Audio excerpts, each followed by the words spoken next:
tree. I am no tree.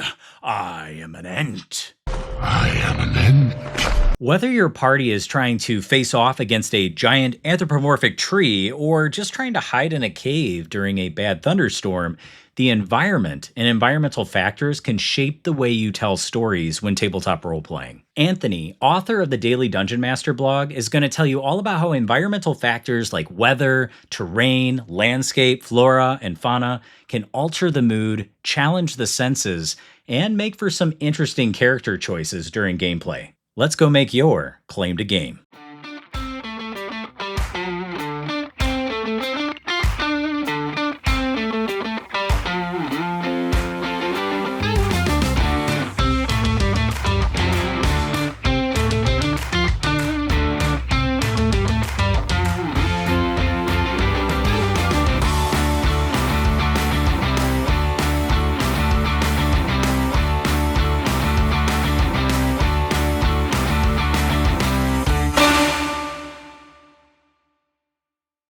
Hey, welcome, Anthony. Good to have you here on the Claim to Game podcast. I am really excited today because we are going to be talking about one of the things that I think is so under talked about when it comes to storytelling in any tabletop game, and that is how the environment plays a part in storytelling, how it plays and shapes what our characters do when we're players, and also maybe some of the strategy that we do as a GM to try to mix things up for the characters. So thanks for being here. Absolutely glad to be here. How can we, as game masters or dungeon masters, if we're the D&D type, how can we leverage the environment? And when I say environment, what I'm talking about is terrain, weather. I'm thinking of, if you're inside, if your characters are indoors, anything that's in the room or anything that's in the building that they're in, to help deepen immersion, right? Reinforce the character's tone or the campaign tone, more rather, that we want to have our characters feel and think and live and breathe. I think it starts with setting that expectation at the first session, that there is going to be environment, and that environment is going to have an effect. Whenever I give a description of, say, a room, right? And there may be something with that room that is story important. I will describe the room, and there will be a clue, maybe very subtle, that maybe you should check this room a little more. Like I'll talk about it being a disheveled, like a Waterdeep Dragon Heist. It's a disheveled former office. There's a little bit of dust everywhere. There's drawers that are partially open, and the windows are really grimy or something of that nature. The party will naturally say, okay, they're on a mission for one thing, but hey, there's these desk drawers. Maybe something left something there. And without saying that in that description, in your initial description of the room when they enter, they may not actually see those things. Otherwise, when it comes to environment, oh my gosh, terrain. And I know not everybody can play with miniatures and terrain, but you can even do it on a 2D game mat, by saying, hey, these are trees, or, these are boulders you can't see on the other side of these. One of the ways I play primarily, although I love my in-person games, is via virtual tabletop, right? And I love Roll20, especially their dynamic lighting feature, right? Yeah.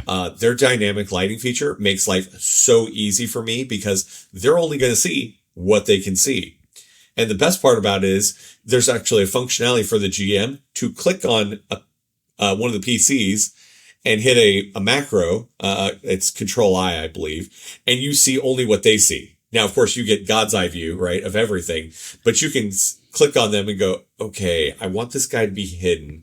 Where is it they can see? And then put them just out of sight, where they would be, or just in sight. So they're like, hey, whoa, there's somebody there.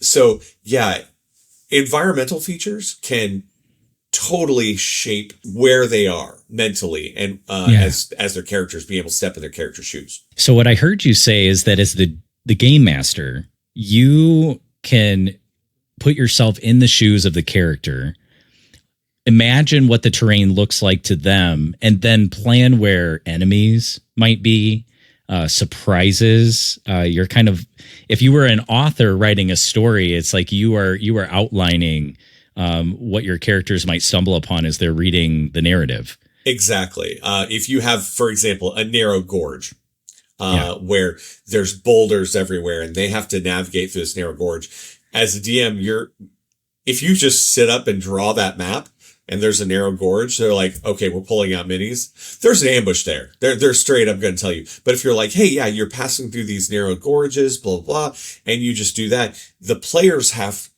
onus then becomes on the players to be like, no, this is definitely a spot for an ambush. And the trick for the GM is to just make it casual. How you describe it. You make it casual. It's just matter of fact. Hey, you guys are passing through these narrow gorges. There's boulders everywhere throughout, so that the players have to think about the description instead of you standing up and drawing a map. They're like, oh, we're pulling out minis. There must be something there, So when you're describing something, don't put out the terrain ahead of time. Wait for the party to pick up on those things, or for the reveal of, and you're ambushed by all of these bandits, or what have you else. Yeah, as you were talking, I was thinking of Luke Skywalker talking about Beggar's Canyon back home in his T-16 shooting womp rat. Well, I guess I'll go bullseye some womp rats in my T-16. Yeah, exactly. Yeah. And that gives that visual to say, okay, it's like this. So if a player can connect two things, something they know to something you're trying to describe in a fantasy world or a sci-fi or whatever have you, they can connect those things and get a better mental image of what's going on and really make it more immersive for them. Yeah, the schema that we come to the table with all these different movies and books and everything. What I just heard when you were talking about gorges and boulders, like I instantly went to Tatooine. Mm-hmm. Other people might go to a completely different place. So I think what we bring to the table will shape the environment as well. Here's my next question. So you talked about the strategies of surprise for a dungeon master or game master. And traveling to different landscapes like the forest, the desert. We already talked about the gorges and more of that desert-like thought. A meaningful part of gameplay, for me, when I'm playing with terrain is, and I'm going to jump around a little bit here, is how do I use the terrain if I am ambushed? Okay, so let's say I am ambushed by those bandits. You talked about, as the GM, putting the bandit behind a boulder so that it's just out of reach. As a player, how can I use my terrain to my advantage? In D&D, I know there's rules that go along with this. Other games, it's a little bit more narrative. But how can you use the boulders, use the sand? When you were talking about Waterdeep Dragon Heist, you talked about there being a dusty room. And instantly, as a player, I was like, oh, man, maybe I could pull up some of that dust. And if somebody came in, I could throw it in their eyes and, make them unable to see or give them a disadvantage of some sort. So, how do you see players, or have you seen really cool ways that players have used their environment to their advantage? Oh, absolutely. Absolutely. I have a game I created. I created this world called Celsuria, the Savage Marches. I wanted to create a West Marches style campaign. And I've adapted it for single party play. And it's funny because I put terrain in there, but terrain has to have a purpose, right? There's got to be a reason why this is there. And why this is important in this part of the story. One of the parts that I did was a temple or a shrine to a sea god alongside a river. God of the sea. He was really like a waterways type god, but part of the shrine was subsumed by the river itself, right? So it was literally physically on the edge of the water, so that the river is going by and that part of the shrine is open to the water. Well, the party went into the shrine to try to get these stones. Okay. And it was hilarious because they were approached by a bunch of water creatures, intelligent water creatures, merfolk. And the merfolk were like, hey, what are you doing here? And immediately the party goes, we're here to take these things. The merfolk were like, no, you're not. And so then the party ends up with this combat where they were, the enemy was using water to suck the party into the water, making it so it's difficult for them to fight. And the party started having to think creatively of, how do we not let that be a thing? Because one of them had an ability to basically take one of the PCs and drown them, pull them underwater. So other PCs were like, shape water to put a bubble of air around their head, right? Or to do things like that. They were using their understanding of the terrain in combat to be able to affect the enemy. Just like you were saying, like dust, they were using things like shape water, destroy water, things of that nature, to affect the battlefield. And I've seen that countless times. And it's always amazing to watch when players get creative with these things. I was thinking of Harry Potter with the bubblehead spell. I think that was how they went into the water. Spoiler alert for anybody who hasn't seen Harry Potter 4. You talked about combat.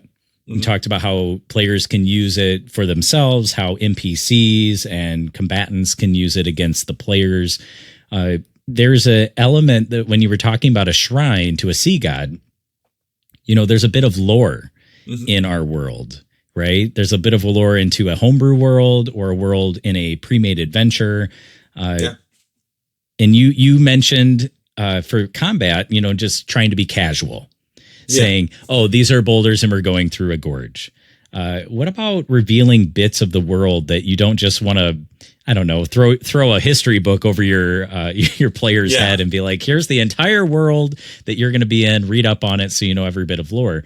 How do you use the environment that they're walking through to help them learn more about the world they're exploring? One of the things that I like doing, especially with my West Marches style campaign that I've turned into, single party, but I've used with other ones, and I've seen with at least one pre-made adventure, is weather, right? Yes. Weather can have a huge effect. So in my Celsuria campaign, I actually have a table depending on what biome they're in and what the weather could be like. So if it's up high in the mountains and there's precipitation, well, if it's that high, they're getting snow. There's a fell voice from the air. What is that going to look like to them? How heavy of snow? For those of us who live in colder climates, I'm actually moving from the deep south to a much colder climate where a heat advisory is the mid to low 80s. And so winter's there. When you get a heavy snow, you're not seeing a lot, right? It's going to be very difficult visibility. Well, that's going to have an effect in the game. You're going to have visibility only out to X amount of feet. And so you're going to be making those perception checks, those attack rolls. If you can't see, you can't shoot, you can't target, right?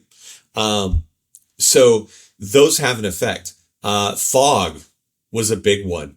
You're wandering through a forest and you have a very dense fog in the morning. Well, when there's going to be an encounter possibility, they're not going to see it until they and possibly even the enemy stumbles upon each other. Well, what is that going to look like? Right.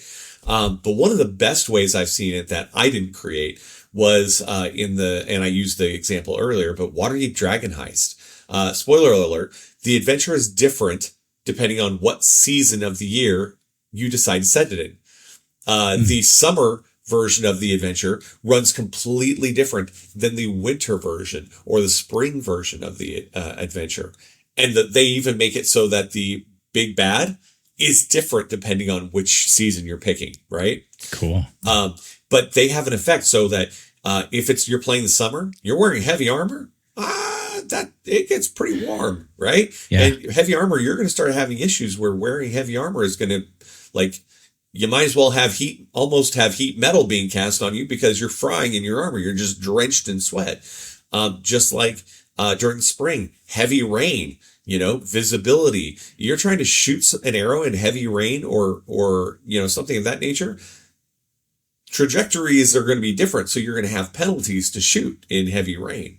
And those kind of things make the world a living world, right? And I love that. I love having a living world, something that you can see for the players that says it's not just bright, sunshiny day every day. No, there's a living world going on. There's weather effects. There's all these other things. And we even see that in the real world, right? They delayed the Normandy invasion because of weather, right? Because of weather. So those are kind of things that you think about when you have these environmental effects on the players. You know, I had an interview with David Northeast, who's a professional GM out in the UK, and he was talking about kind of the same thing with a town, right? You go to a town, if the same vendor is always in his shop every single time that anybody goes to that shop, that's not realistic. Shops close. Mm-hmm. People go on vacation. You can't always go every day of the week and get your goods and your services. So that living, breathing world based on like what changes in our world and make it also change in a game world. Another person who I highly admire, and if anybody ever wants to go to the Third Floor Wars Tabletop Talk podcast, Craig Shipman was on here trying to help people figure out what's a good fit RPG for your table. For some people, that's D&D. For other people, that might be a different game. But he said what sometimes really is the crux is how much do you want to simulate the real world? How crunchy do you want it to be? Exactly. Because I said crunchy, and he's like, well, Clint, I think crunchy really is simulationists. Mm-hmm. You know, who wants to simulate our real world as much as possible. And then you do have rules for travel and rules for encumbrance when you have too much stuff on, like the armor in the summer, or all these different rules. So it's really interesting to think about that. Like some folks would like to have environmental things feel real. And I think there are other people that just want to hand wave it. Yeah. For my Celsuria campaign, it is very exploration heavy. And I'm very upfront in sessions here. This is very exploration heavy. This is resource management. So they're tracking, they're bean counting, right? They're making sure that, hey, we have rations that don't expire. We want to forage on the way, we want to forage for food. But I think a better simulation, right, type setting, and you can do that in the infamous ampersand, right? You can do that there. There are ways to do it. Like the other thing I have in that one, I tell them, turn off coins don't have weight. Coins have weight. And they went, what? I said, I hope you brought a bag of holding or a portable hole for that dragon hoard you just found. And they went, eh? So now they have additional goals, right, in the story to find certain items so that they can carry more things. Well, I mean, that's been around forever. I think of Token, right? Yeah. When you think of the story of Bilbo and the trolls horde that they found after that whole interaction with the three trolls. The mercy of three monstrous trolls. They couldn't take that horde with them. Yeah. And so I believe in the book, they actually buried some of it next to a stream so that when they came back on the return journey, hopefully, they would be able to go pick up that treasure. Exactly. Exactly. Yeah. And as far as that goes, that's why I like other systems. You were talking about other systems that have a little crunchier, more simulationist rules. And environment ends up being much more important in those, even more so than the ampersand. I'm thinking specifically for everybody who's like, "What's the ampersand?" It's D&D, right? Yeah, okay. D&D. Yeah, yeah, yeah. The Rune Quest and Call of Cthulhu. You're playing one of those games, basic role playing game system, right? You are more restricted to what you can carry. Because realistically, you're not going to be bristling with 15 weapons and you're wearing one armor but carrying something. You're going to have some issues if you're not strong enough to carry that full. In RuneQuest, it's for those who don't know it. Whereas D&D is more high fantasy Tolkien-esque, RuneQuest is more like Greek mythology type setting. It's really cool. For those who haven't seen it, check it out. Chaosium makes it. It's amazing. But yeah, those things, Call of Cthulhu, where you're really looking at what can I realistically, or what would I realistically be carrying on me, as a human being. We don't think about that with D&D, because it's this heroic, I'm marching into the dungeon with, my flame tongue and my four-pole sword and that's not realistic in any way. Yeah. And when you're looking at Call of Cthulhu, you were actually thinking of an actual person who's going, wow, what do I have on me? And that can affect what's around you. Well, and with a horror story, when I was talking with Ken Haidt, he's wrote so many wonderful RPGs, Delta Green. He's also, I can't think of all of them off the top of my head, but when he was talking about horror, what is the experience that we're going through? It's fear. Mm-hmm. Like, we're trying to experience fear. If you're going in and you are the untouchable Superman, there's no kryptonite in sight, so you're just going to be walking in, Avengers style with no obstacles. You're not going to be getting what you're looking for, which in that case is fear and the opportunity to potentially fail. Oh yeah, which is why environmental effects and environmental factors are so important. An adventure player is going to think, I'm this unstoppable juggernaut. I'm the juggernaut. Well, when you're fighting the big bad on a rickety rope bridge, right, all over a 200-foot pit of lava, I might be a little concerned, even as this juggernaut, because I'm like, well, what happens if he can fly and I can't, and he cuts the rope, but I have to take down this bad guy who won't leave this area? What do I do with if I'm hunting a red dragon and I go into the cave and there are pools of lava everywhere, and I keep using lava, but I mean, or maybe a green dragon, there's pools of poison things everywhere, something that the bad guy or the enemy is immune to or has resistance to, but where the party has to worry about that. And the biggest one that comes to mind for me there is the Dungeon Dude setting, the Dungeons of Drakkenheim. They have this thing called the haze, and there are so many creatures that are like, meh, and if you make, and there's one faction that has the capability of ignoring the effects of the haze. And another faction who can gain that ability, right? But even then it's more resistance, not immunity. So you end up with the players going, we can't stay here too long because we're going to start mutating, whereas the bad guys are like, I can do this all day long. Yeah, there's a time crunch on the effects that are, what you're talking about is another part of our environment that unfortunately, I think in the last, post 5 years ago, we become more aware is disease. Yeah. And, with the pandemic and COVID-19 and just anything that can affect health, we don't always think about that in RPGs. I was listening. One of my absolute favorite actual plays is the Glass Cannon podcast. Oh yeah, I love Glass Cannon. I'm actually wearing a Glass Cannon hat right now. This is from one of their individual live sessions that they do.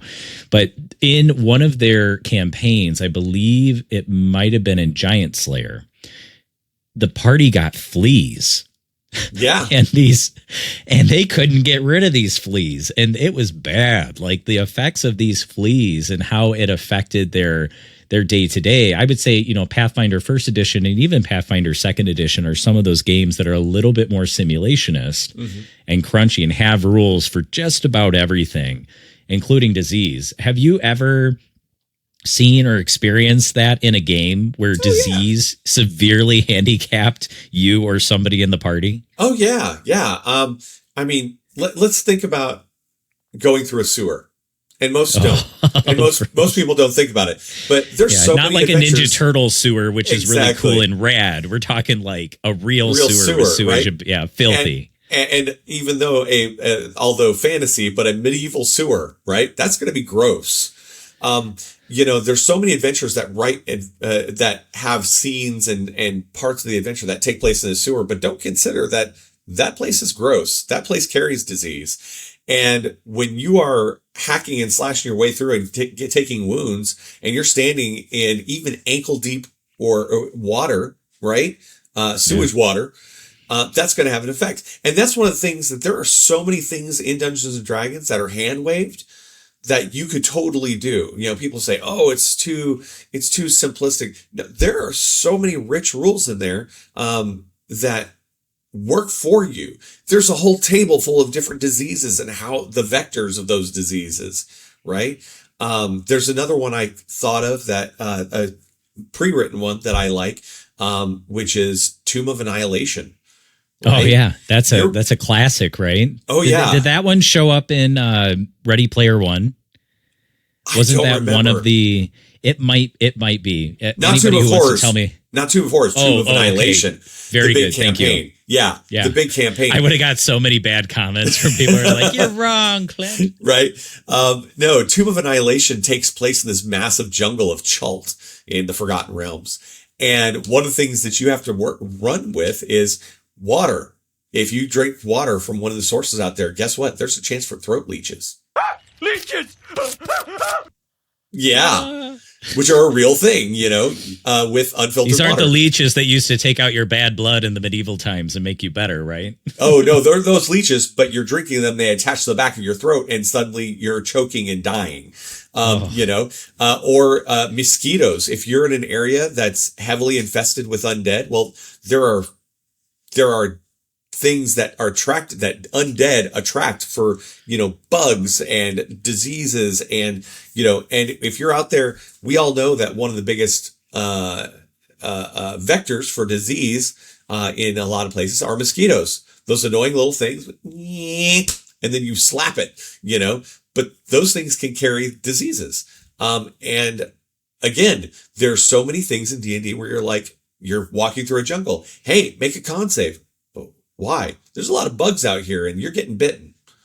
You know, you're not able to scratch that itch where a mosquito got into your armor and you're like trying to slap away, you know, not to mention, we talked about the environment earlier. Are you wearing heavy armor walking through a hot jungle? You know, so those are things that I like to think about and look at. So this was a question that I originally was going to ask you. I took it out. Now I'm going to ask it because it just makes sense. Right? There is potential to so much simulate the real world that we can crush our players as game masters, right? Like if you have this thing where the player has a disease and they just can't shake it, and there's no way they're going to get rid of it, and it's constantly like a thorn in their side as they're trying to play the game and do cool things and tell an amazing story, they could get really demotivated and they might come and say, man, this just isn't fun. I hate that my player has like uncontrollable dysentery and I can't like do anything but just, play like the Yeah, it's like the Oregon Trail. Like, how do you include environmental factors without crushing your player's spirit and still give them an opportunity to play the game that they want to play? What are some thoughts? Absolutely. And that's where it has to have a story reason, right? When you're going to include environmental things, there has to be a story reason for it. For example, I'm not going to throw them in a sewer and have them possibly pick up a disease. But then also say, oh yeah, by the way, it's heavy rain, it's flooding, you know, you could do that, right? And give that as a challenge for the players to overcome. Literally when it rains, it pours. Exactly. But you know, and you could give that as a challenge to the players, as a way of doing that. But when you have something like that, where like you said, you have a disease, they're not shaking it, there's constant effects with it. You're right. It can demotivate a player. But that's where, as a DM, you need to turn that around and make that an adventure all of its own. You have a party member that is got this disease. How do we cure them? You know, we don't have cure disease. We don't have a paladin in the party. We don't have the capability, the magic to be able to do that. So how do you do that? Well, you go searching for a cure. You know, say you go to the temple. The temple's like, we don't have that capability. Then you go out into the wilderness and find this witch doctor who's like, yes, I can totally do this, but you need to go find these rare ingredients. The sweet taste of my homemade organic fuel. And meanwhile, you have this player who's like, my life sucks. And so it's up to the party to help that character who is temporarily disabled, helping them. And it fosters a sense of teamwork, I think, as well. It can, making it so that the player affected is still part of the story. And now the effect is woven into the story and creates story moments. Would you say, are you an advocate for always, in the right setting, giving your characters a glimmer of hope? Absolutely. So it's not easy, but there's always a chance. Absolutely. I'm thinking of Dumb and Dumber. You're saying I have a chance. So you're telling me there's a chance? Exactly. They have a chance to succeed, but they could fail and they could die. There are real consequences, but there's always a hope. Absolutely. One of the games that I used to run until I had to put it on pause was this game I called the Four Horsemen campaign. And the party is trying to stop a resurgence of the Four Horsemen of the Apocalypse. Wow. Yeah. And it's all leading up to this one, they believe this BBEG, and they think they know who it is. And they're going to try to defeat each of the horsemen. They've defeated war. They've defeated famine, and they're working on pestilence right now. And one of the things I have in there is in that campaign that I tried to do, and I've actually had to modify because I've taken it. One point it was a little too rough on them, and I got asked, "Hey man, this is really starting to get grimdark." And I'm like, it was not my intention. I want there to be this level of hope, but I want it to be something where you understand the bad guys are smart. It was after I read this book, the enemy knows what they're doing. The game master. The monsters know what they're doing yeah. Yeah. I actually have it right here. What is the dude's name? Keith Amon. Yes. Keith Amon. The monsters know what they're doing. Absolutely amazing author. I recommend reading it. There's actually a part 2 to it as well. But when I read that, I was like, some of these creatures are smart. And the big bad guy, looking at his stat block, he is super intelligent. He's going to be thinking steps ahead. So one of the things I introduced was, because this also takes place in a multiverse where there's other, you can go from place to place, like the Forgotten Realms is their own crystal sphere. I use spell jamming in part of it.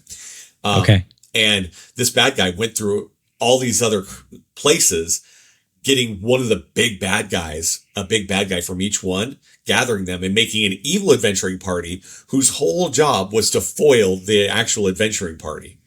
Nice. A dark team. Yeah. The A team, if they were bad guys, Yeah. And so the party then found every time they were trying to get something, these guys had gotten it, or these guys were in the middle of getting it. And the party was like, no.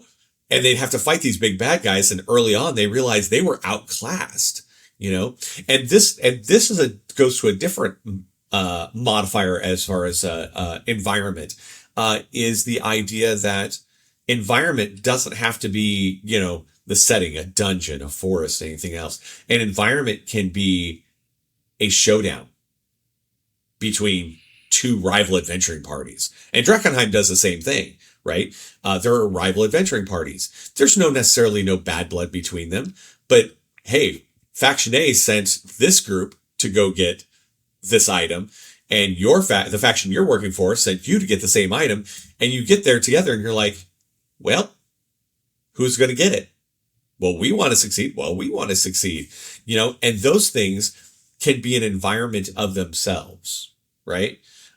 So those are different things to consider. A social environment. Exactly. Okay. Eberron does the same thing. There's a campaign called Eberron, the Oracle of War, where you're on a ship during a ball, during this gala, and it's a social environment where you're trying to navigate this thing to get a MacGuffin for that adventure, all the while trying to navigate this social stuff, and there's a lot of factors in that one that make it interesting. Like, you're not allowed to bring weapons, and there's magic items of any kind. And there's a mage sitting there, an archmage sitting there with detect magic going constantly, just watching. And so you're trying to avoid her while trying to get the thing. You have people Yeah. sneaking onto the boat, trying to sneak onto the boat to try to get the thing. And that social aspect makes it an even more enriched environment that can tell a story. You know, for anybody who wants a really good political intrigue, Mistborn, The Final Empire by Brandon Sanderson. Yeah. He does such a good job talking about that social environment and how do you navigate without getting found out. And then when you are found out, then you can have combat. Yeah. Then you can fight.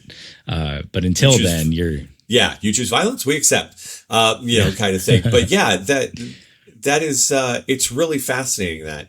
And RPGs, I love all RPGs. I like trying new ones. I found one by accident, by a group, by a guy, whose company is called Davis and Daughter Games. And it was a game, an RPG that is a combination of like D&D Ultralight.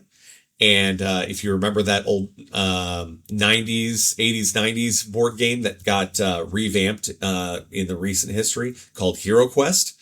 Oh, yeah. So you had my buddy loves Hero Quest. Yeah.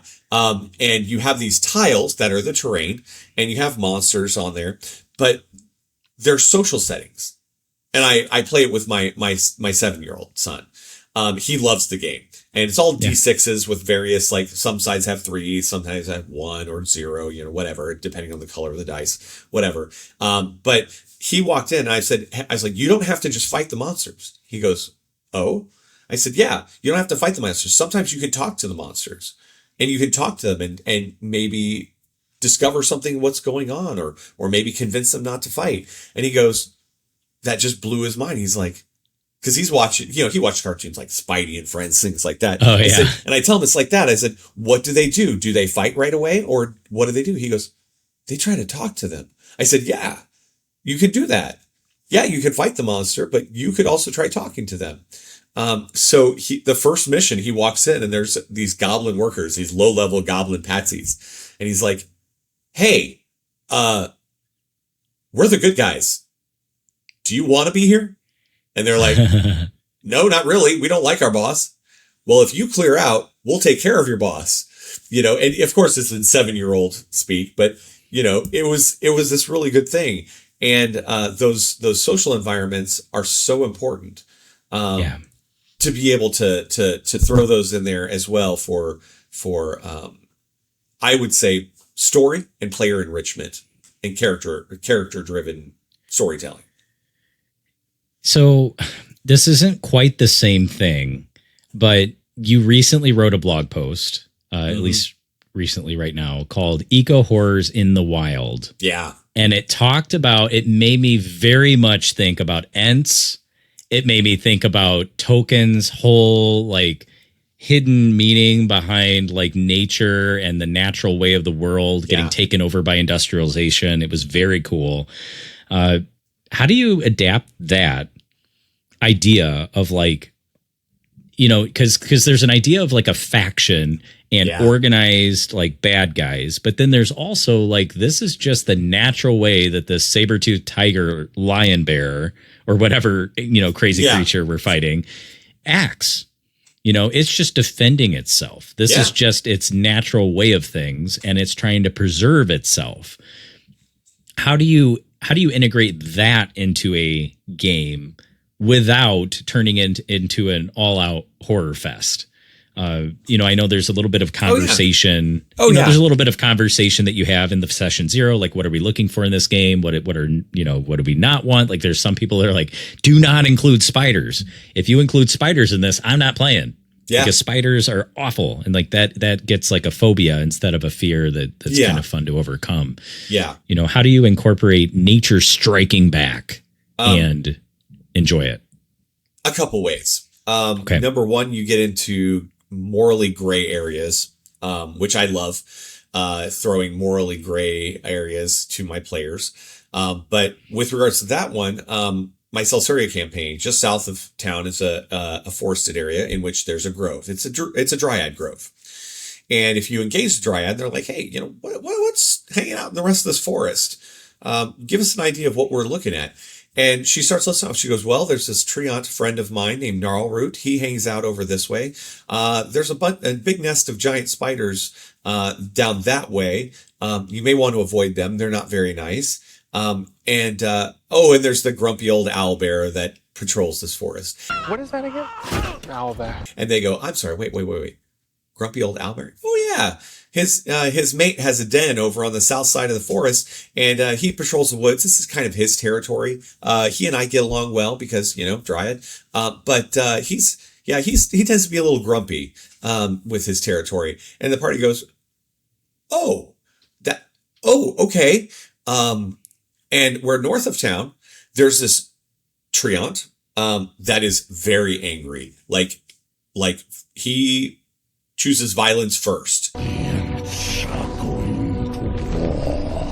And you have to talk him down before he decides to go into his rage, because there's another settlement, and I'm not going to spoil why there's another settlement outside of town, but there's another settlement where they've been cutting down his saplings and taking them for firewood and building materials, and he's angry about it. So he attacks any humanoid that walks through because he assumes they're going to do that. And it works like that for a lot of things. We saw it in Tolkien, right? The treants, when they come through and they're like, I knew these trees, they were friends. And suddenly you have battle music playing and all the treants come emerging from the forest and they start laying waste to everything Saruman did. Those are things I love doing. But, one of the examples that I put forth in my blog, which is an adventure I want to run eventually, and I talk about moral ambiguity, is the idea that this town has a forested area nearby. And normally they would just take little bits, but they're experiencing a brutal winter.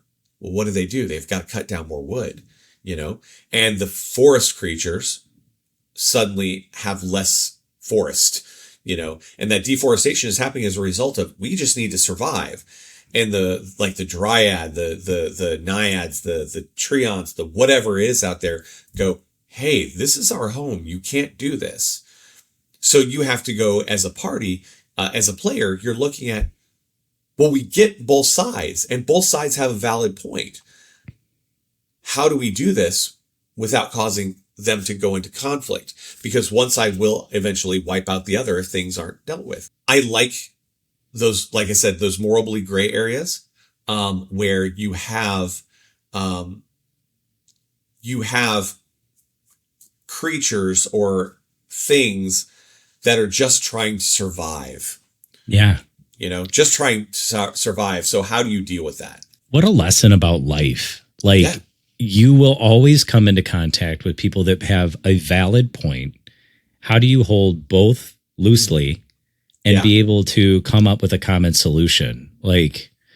Man, if people just played tabletop role-playing games, maybe we'd have a happier world. And it's great. That's why I like introducing young people to tabletop games, because it gets those conversations happening, especially when you put them in those situations, right? I recently helped a friend who's a high school teacher stand up her tabletop club.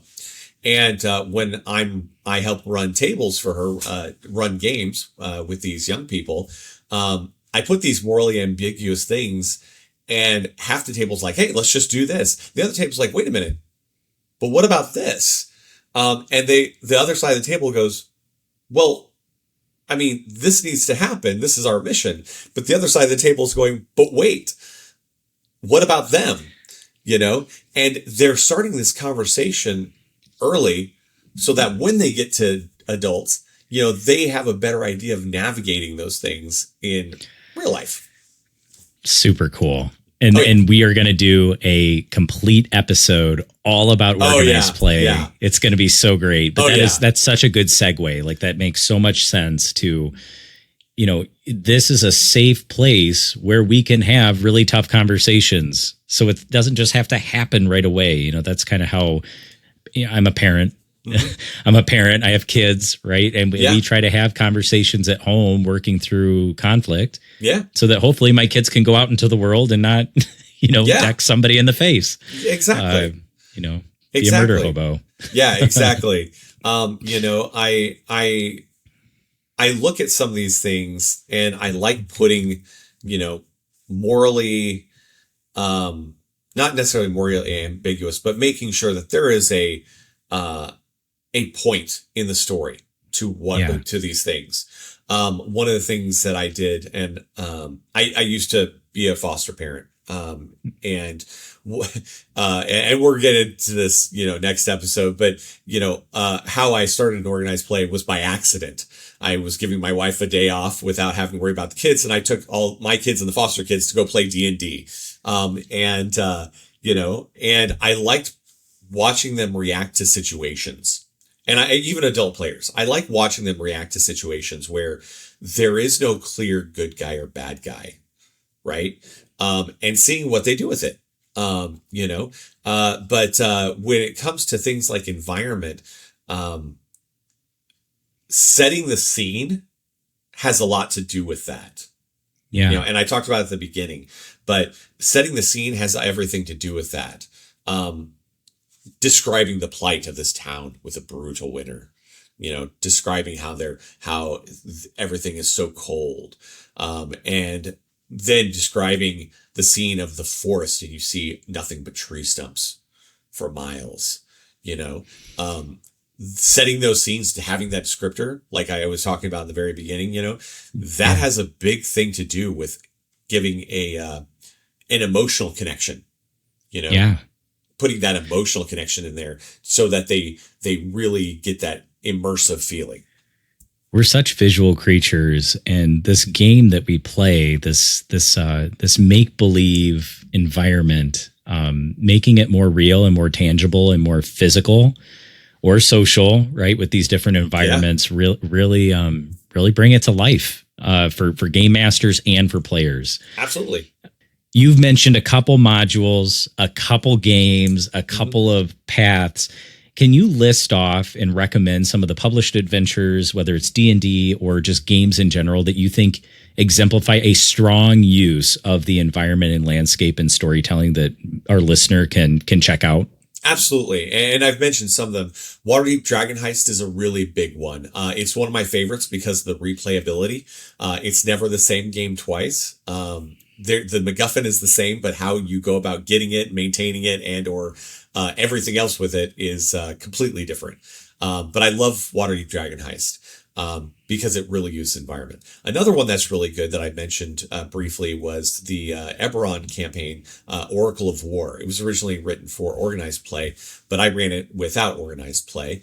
And it is amazing because it has this very unique place called the Mournland, where the environment is a huge part of the story. Living spells and bodies don't decompose. So, things of that nature where you get some really cool, weird environmental effects. Was there automatons introduced in that? Was Eberron the campaign where you could be a Warforged? Yes, I played one of those one time in a one shot. It was super fun. Oh yeah, really yeah, cool. yeah. I loved Warforged. When the Eberron setting came out, I was like, Warforged are cool. Let's do this. Yeah.